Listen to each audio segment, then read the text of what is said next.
জমি লাগাইছি আমি 4 বিঘের মধ্যে 1 বিঘে তরমুজ দিছি আর 3 বিঘে লাউ দিছি। আচ্ছা, আর রসুন তুলবো, তোলা পরে আবার লাউ খেদমত করবো, লাউ তরমুজ খেদমত করবো। কীরকম ফলন হয় 1 বিঘে রসুন ভালো হলে 30 মণ, 25 মণ, 20 মণ এরকম। আচ্ছা, এক জমিতে কয় ফসল আবাদ? এক ফসল, এক জমিতে 2 ফসল আবাদ হয়।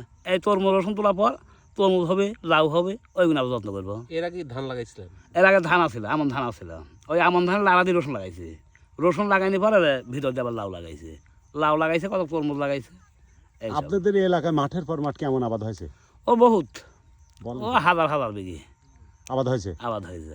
প্রত্যেকটা মাঠে এক রসুন আর রসুন, পাশাপাশি তরমুজ এবং মিষ্টি কুমড়ায় আবাদে ভরপুর অবস্থা। কৃষকরা এক জমিতে 3 ফসল পেয়ে তারা ব্যাপকভাবে প্রতি বছর তারা লাভবান হন। মাটি ভিজা মাটি পাকের পর লাগাইছি রসুন। বিনা চাষে? হ্যাঁ, কোনো চাষ ছাড়াই? চাষ ছাড়াই লাগা, লাড়া দিয়ে ঢেকে দিছি। ফলন হয় কেমন? 20-25 মণ বিঘায়? হ্যাঁ। দিয়েছে যে একজন, কন আপনি কন। আমরা কাজ করতেছি মাঠে, হাজিরা? হাজিরা 300।